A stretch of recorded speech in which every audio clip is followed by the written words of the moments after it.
So what does adding an external hardware preamp to your voiceover equipment chain, what does that add? What does it sound like? What are the sound differences? Are you getting a different sound from the sound that you're getting from the preamps in your audio interface? What else does it offer, adding a hardware preamp? Are there other features, and is all that worth it? Is it worth the investment? I'm Lenny B, voiceover audio engineer, and that's what we're going to find out in this video. When you record your voice, there's a lot of things that have to happen to get your voice to sound good to the person listening. I mean, let's look at the chain, right? You have your voice, goes into a microphone. The room can play a part in what that sounds like.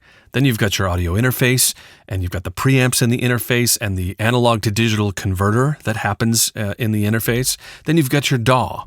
In your DAW, you do some processing. That changes the sound of your recording. There's the mastering process to raise up the loudness level of your audio. And then there's the exporting you have to do from your DAW, and you do some data compression to change the type of lossless file into, like, let's say an MP3 file. That's data compression. Then there's the platform that you're going to post or send your audio to. It could be something like Netflix. It could be YouTube. It could be a freelance site for voiceover or one of the platforms. Then you've got loudness standards. What do they require the loudness to be? And you have to do some limiting to get it to the correct loudness standards for the platform, because if you don't set your audio to their standards, they'll set it for you if your file is accepted, and that could change the sound of your audio. Then there's playback. What kind of a system is it going to be played back on?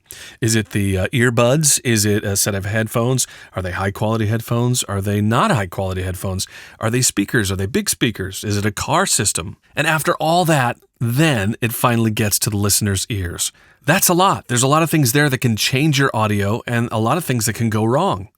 And in all of that, some people still decide to use an external preamp, and there's reasons for it, and that's what we're going to talk about in this video. And before we get too much further, I do want to say that if you're going to add an external preamp into your equipment chain and all these things that you have to do to get your audio to sound good, you have to be using an audio interface that includes dedicated line level inputs, allowing you to bypass the interface preamps. Because if you've got an external preamp and you're going into the preamps of your audio interface, you're not really hearing the true sound of the additional external hardware preamp that you're adding, because it's being funneled through the audio interface, and that's going to have an effect on the sound. So to really show you and feature the sound and the difference that an external preamp can make, I'm going to use an audio interface that has dedicated line level inputs. That means we're not going to be hearing the audio also going through the audio interface preamps. An audio interface like this one, this is the Audient ID4, also very common with voiceover equipment. They're really broken up into two different parts.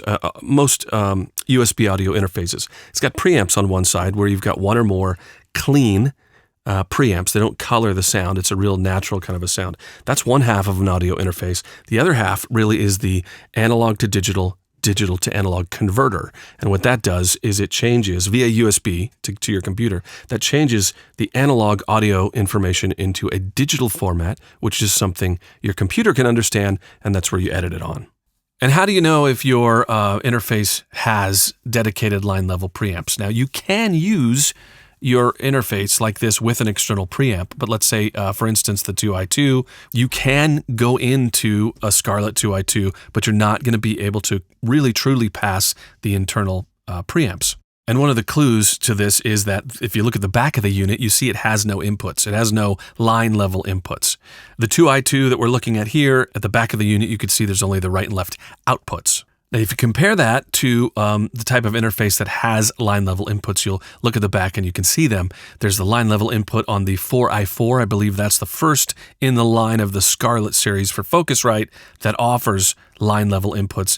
And today we're going to use, for this test, I'm going to use the Apollo X6, which has several dedicated line level inputs. And that's usually the difference in price of a more expensive audio interface. It has things like line level inputs, but this is truly bypassing the internal mic preamplifiers in your audio interface. Now let's answer this question. Why would you even use an additional external preamp for voiceover? Why even get one? Well, there's several reasons. Some external preamps can offer several things like higher gain, better audio quality, lower noise, lower distortion, more detail in your recording.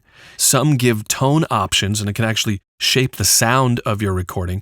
And also, some can offer an ultra clean sound, and some offer saturation options, which is a little bit of very light distortion to give you a thickness to your sound.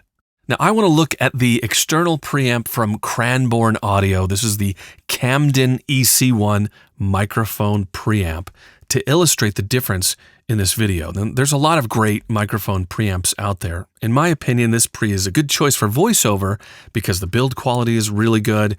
It's affordable compared to some other mic pre's with similar features and stats, which we're going to get into. Now, the Camden EC1 by Cranbourne Audio does have higher gain, better quality, a lower noise floor. It offers lower distortion, an ultra clean sound if you want it. It'll give you more detail, and there's two really great saturation options, really more than that one because it's a variable saturation option you can have. Now, the Camden EC1 also has a monitor section that can come in really handy when you're dealing with voiceover. The signal is going to come out of the Cranbourne Audio Camden EC1 mic preamp into the Universal Audio Apollo X6 using a dedicated line input, and we're bypassing the Apollo's mic preamp. This way we can hear the true sound of the EC1 mic preamp and we can hear what it offers.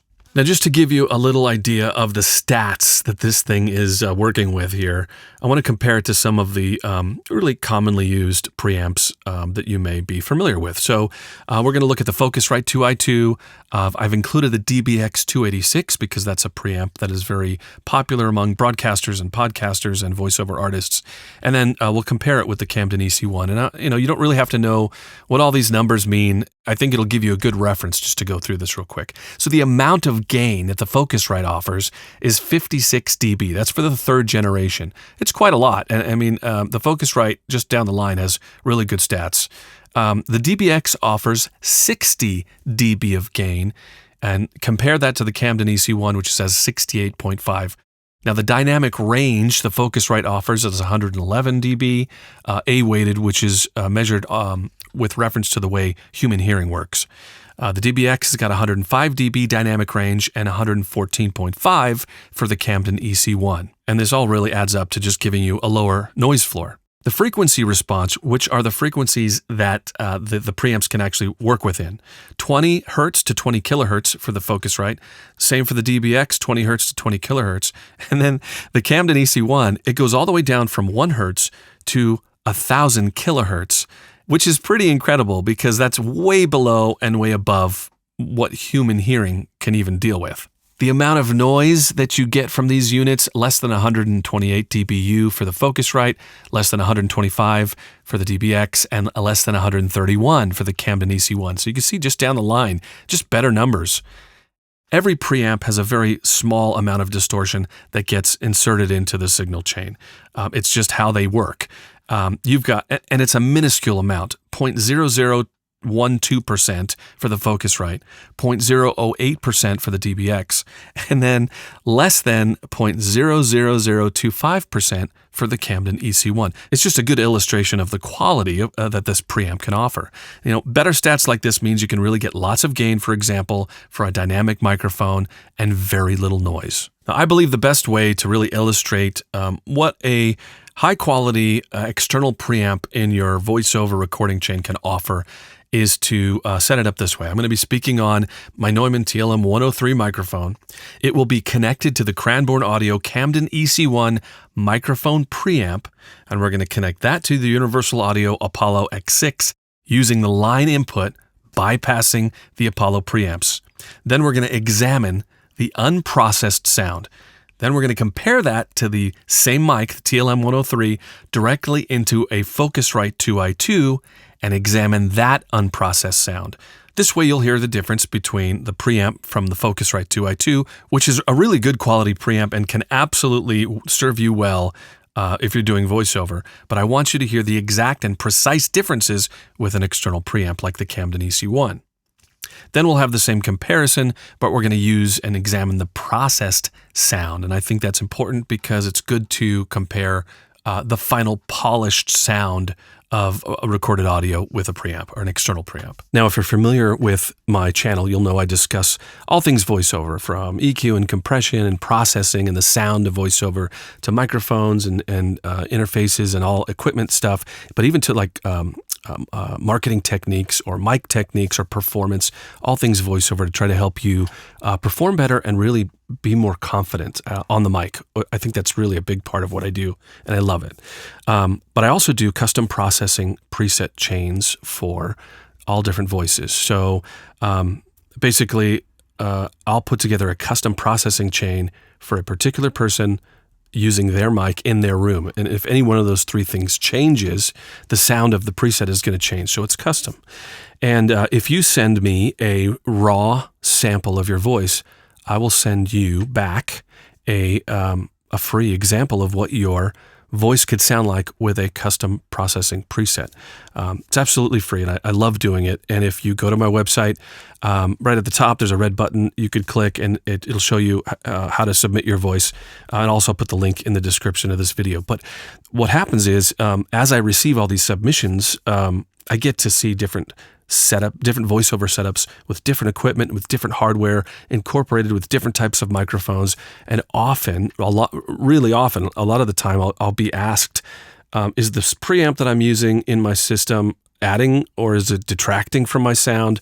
A lot of time the gain staging isn't right. I mean, there's a lot of things, like we said in the beginning of this video, there's a lot of things that can go wrong. And if you don't know what you're doing, you could actually detract or hurt the sound. So that's really why I wanted to do this video, is because I get that question so often, and I want to show you, which is what we're going to do now. Well, let's listen to the difference in sound, the difference between adding an external preamp and then just going straight to your audio interface. Let's hear the difference. Here's my voice on the Neumann TLM 103 microphone into the Focusrite Scarlett's 2i2 internal preamps, and this is what it sounds like with no processing. Now you're hearing my voice on the Neumann TLM 103 microphone to the Cranbourne Audio Camden EC1 preamp, going through the direct line input of the Apollo X6, bypassing the Apollo's internal preamp, and this is unprocessed.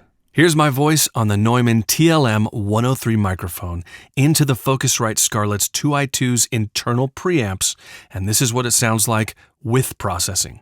Here's my voice on the Neumann TLM 103 microphone to the Cranbourne Audio Camden EC1 preamp, going through the direct line input of the Apollo X6, bypassing the Apollo's internal preamp with processing. So you may have just listened to that comparison and you're thinking to yourself, Lenny, I don't really hear much of a difference. That's totally understandable. That's okay. And I would expect something like that. To an average listener, they're not going to hear any difference between a couple different preamps like the two we just compared.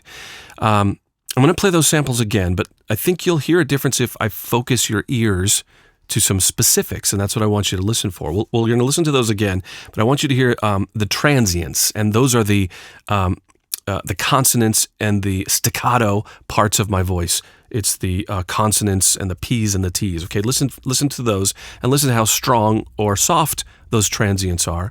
Listen to the overall shape or tone of just the voice sound itself. And then I want you to listen to the range of frequencies. Listen for the ultra lows, the lows, the mids, upper mids, high frequencies, and the ultra high frequencies.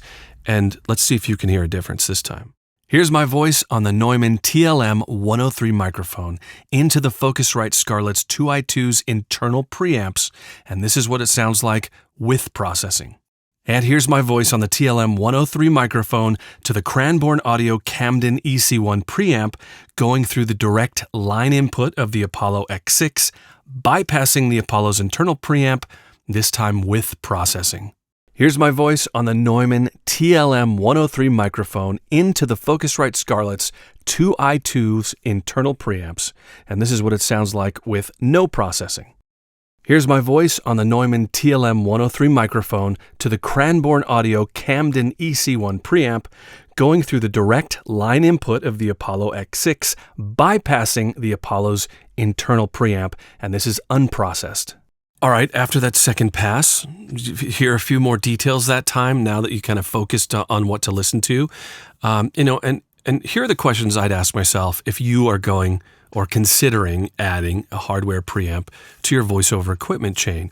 Do you need to improve the sound of the preamps that you're already using in your audio interface? That's legit, depending upon what quality interface you have. Maybe it's time for an upgrade, and an external preamp can do that. But then you just got to make sure that you've got direct line inputs on your interface. Do you need the extra gain? That's one of the questions I'd ask myself. If you're using a dynamic mic and you're finding yourself having to crank up the gain all the way on your interface, can the extra gain from an external preamp help? Do you need the saturation? Do you want that little extra bite? Or are you recording instruments and you're also recording music in your studio? Then saturation may be valuable to you.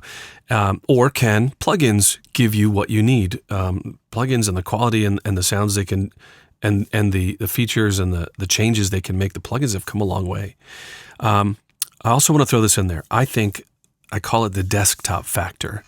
Having some buttons and knobs and a little hardware on your desktop is cool. There's something cool about that. I think that's totally legit, and somebody comes into your studio and they're like, whoa, what are all these buttons? Is this a time machine you're building? There's a coolness factor to it. And I think that's totally legit. And you got to add that into the equation too. If you just like having that stuff and being able to mess with it and you're into that. Totally legit. The desktop factor is real. If you're curious, if you are just wondering what your voice could sound like with a processing chain, a custom processing chain, don't be shy. Please fill out the form. It's on my website, lennyb.com. You'll find out the details on how I need your file. You send me a raw file, unprocessed, of your voice, and I will send you back a processed version so you can see what that sounds like. It's absolutely free. All the details are at lennyb.com. I'll put the link also in this video. lennyb.com is also where you can get some free training courses. I've got a brand new bio writing course that's absolutely free. I've just released a brand new marketing for voiceover course, which I think is extremely valuable. I've put a lot of work into that, and it's a pretty substantial pretty substantial training course. I've been working on it for over a year, and that's finally available. And also, the reason why I do all this stuff is, first of all, I so love all the feedback. This channel has grown, and it's so cool, and I really appreciate you spending the time and your comments and everything. Bring it on. I love it. And my whole goal is to help you just become better at what you love to do, which is voiceover. And I love giving you that confidence. And every time I could teach something that I've learned and that's helped me, and I can teach somebody how to do it better for their setup and their situation, it makes me feel fulfilled. So I really appreciate all the comments and the follows. I'm Lenny B, voiceover audio engineer. Let's make your voice sound better.